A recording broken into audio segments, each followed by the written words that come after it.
శ్రీమాత్రే నమ. జయ గురు దత్తాత్రేయ నమ. ఈ వీడియోలో మనం రాహు కేతు గ్రహాల ప్రభావం వివిధ రాశుల వారి మీద ఏ విధంగా ఉండబోతుంది,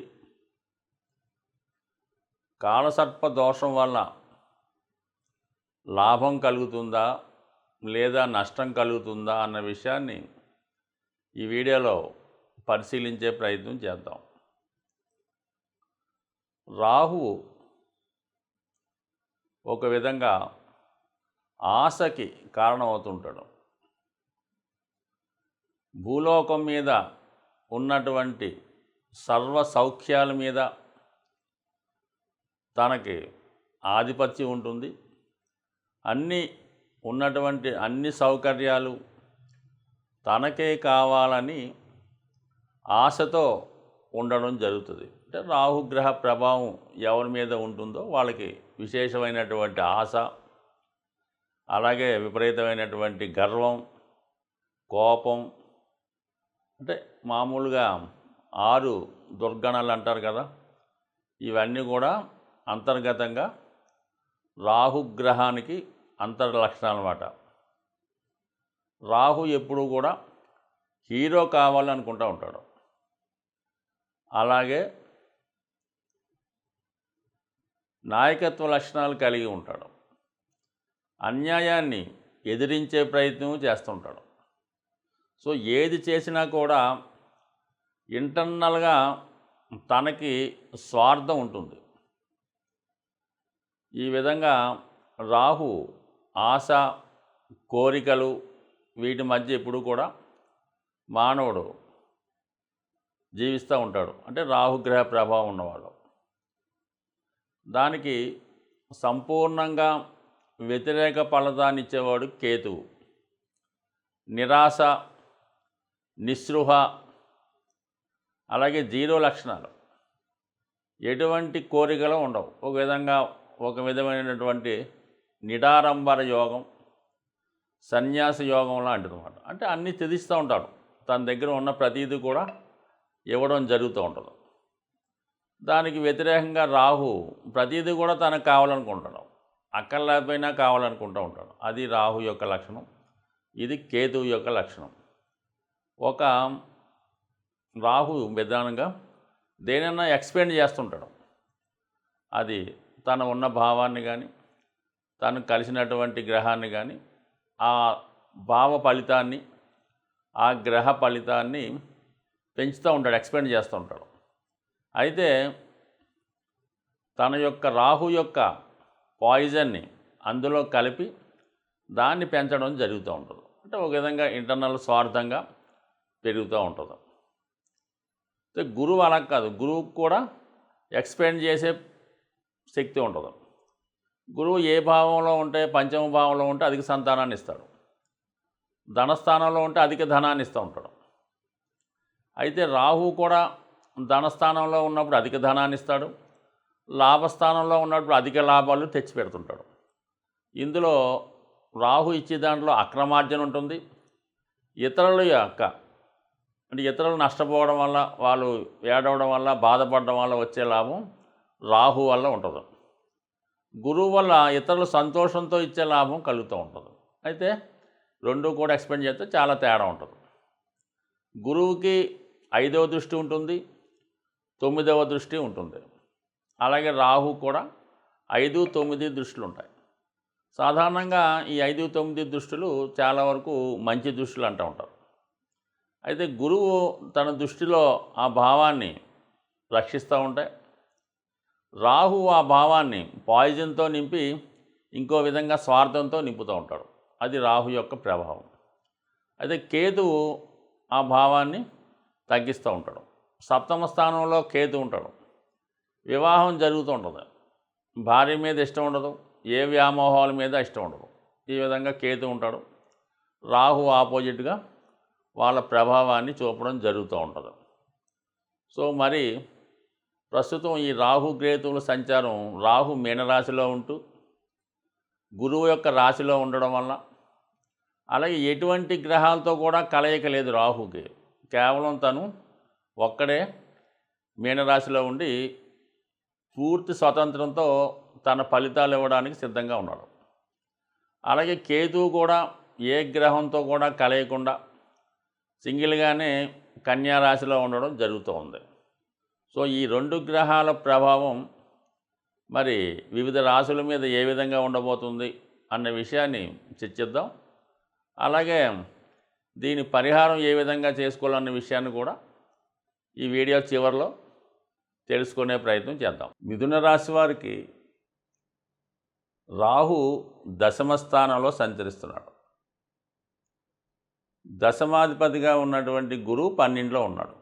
అంటే ఎటు నుంచి ఎటు చూసినా రాహు గురువు ఫలితాలు ఇవ్వాలి కాబట్టి మరి మిథున రాశి వారికి ఈ సంవత్సరంలో కంపల్సరిగా ఉద్యోగపరమైనటువంటి మార్పు, అలాగే ఉద్యోగపరంగా దూర ప్రాంతం వెళ్ళటం కానీ ఉన్న ప్లేస్ నుంచి వేరే ప్లేస్కి మారడం కానీ జరుగుతుంది. అలాగే ఖచ్చితంగా ఉద్యోగంలో అభివృద్ధి రావడం జరుగుతూ ఉంటుంది అన్నమాట. అంటే ఒక బాధ్యతాయుతమైనటువంటి అధికార హోదా లాంటి సీట్లోకి వెళ్ళడం జరుగుతూ ఉంటుంది. సో ఈ విధంగా రాహు ఈ విధంగా ఉపయోగపడుతుంటాడు వీళ్ళకి. అయితే 10వ స్థానంలో ఉన్నటువంటి రాహు 2, 6, 10 స్థానాలను కూడా అంటే 2వ భావం చూస్తుంటాడు రాహు తన పంచమ దృష్టితో. అందుకని జాతకుడు తన వాక్చాతుర్యం ద్వారా మ్యాజిక్ చేస్తూ ఉంటాడనమాట.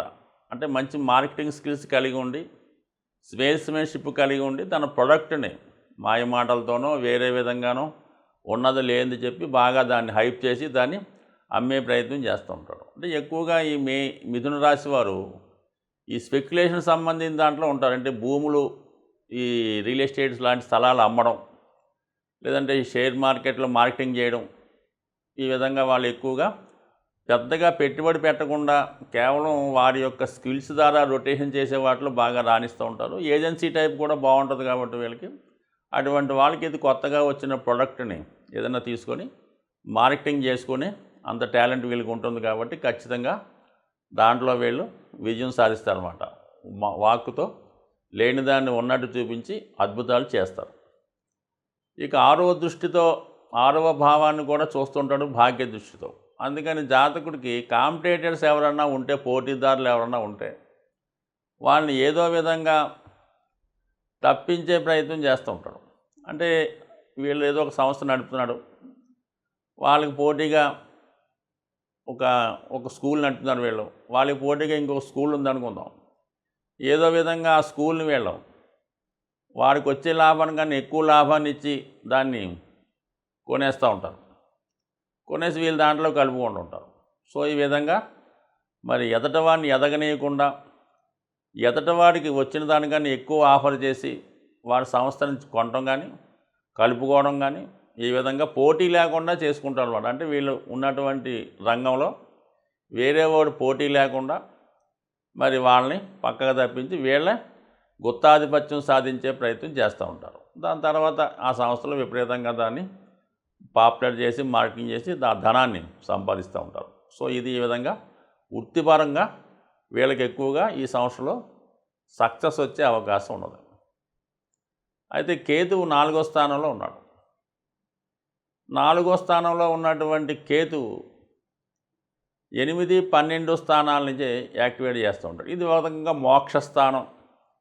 మరి ఇంకో రంగంలో ఉన్నవాళ్ళు ఏదన్నా దేవాలయాలను అభివృద్ధి చేయడం, పుణ్యక్షేత్రాలను దర్శించడం, అలాగే లేని వారికి పేదవారికి ఏదైనా సౌకర్యాలు కల్పించే ప్రయత్నం చేయడం, వాళ్ళకి అంటే వాళ్ళ స్థాయిని బట్టి డొనేషన్స్ ఇవ్వడమో వాళ్ళకి ఏదో మంచి సౌకర్యాలు కల్పించడమో చేస్తూ ఉంటారు. సో ఏదన్నా మొత్తం మీద అనాథలకి, లేని వాళ్ళకి, ఇబ్బందుల్లో ఉన్న వాళ్ళకి సరైనటువంటి ఏదో ఒక వీళ్ళకి తోచిన విధంగా వాళ్ళు సహకరిస్తూ ఉంటారు. సొంతంగా వీళ్ళకు ఉన్నటువంటి స్థలం కానీ భూమి కానీ ఏదైనా ఉంటే వాటిని ఏదైనా ధార్మిక సంస్థలకి డొనేట్ చేస్తూ ఉంటారు. కొంతమంది ఏంటంటే వాళ్ళ యొక్క ఆస్తిలో రావాల్సిన భాగాన్ని వదిలేసి వాళ్ళు కావాల్సిన వాళ్ళకు ఎవరికి ఇచ్చేస్తూ ఉంటారు.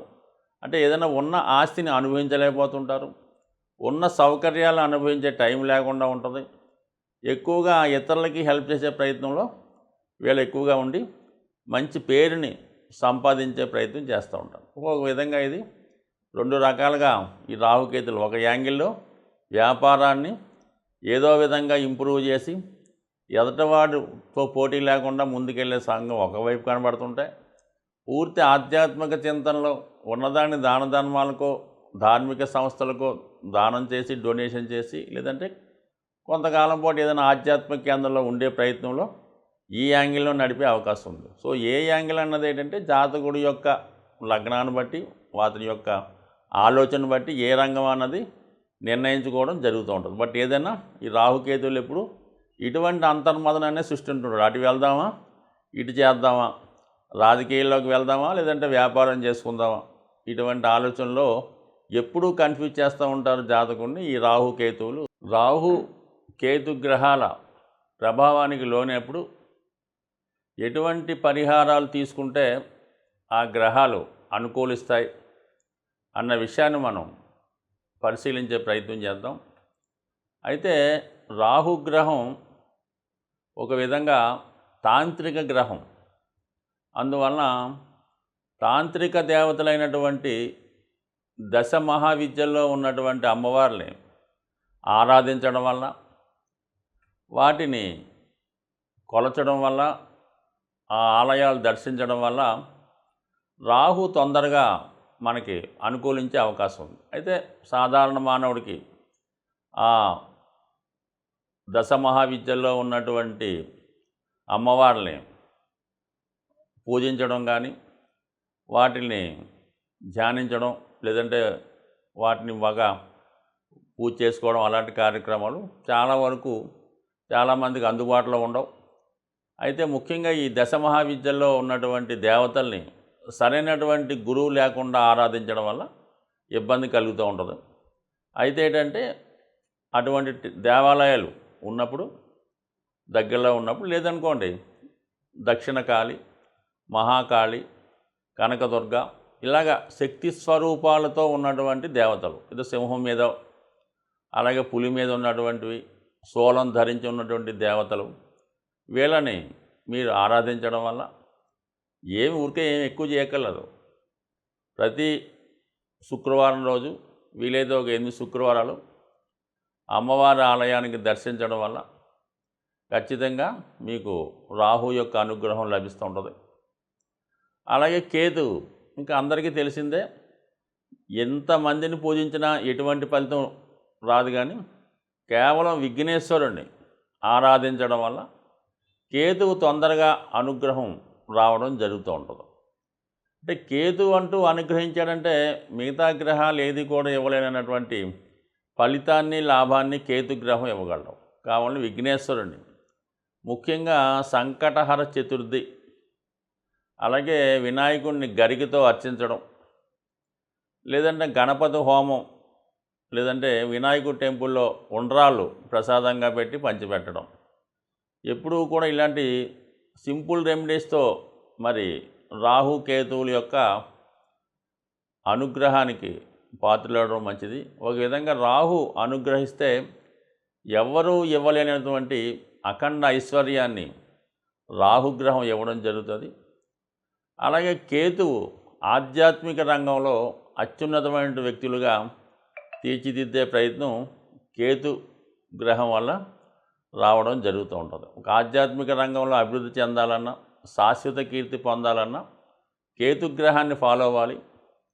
అలాగే మెటీరియలిస్టిక్ వరల్డ్లో అపర కుబేర్లుగా మారాలంటే రాహుగ్రహాన్ని ఫాలో అవ్వాలి. సో ఏదైనా నిజాయితీగా న్యాయంగా వెళ్ళినప్పుడు ఖచ్చితంగా ఏ గ్రహం అయినా అనుగ్రహించే అవకాశం ఉంటుంది. స్వస్తి.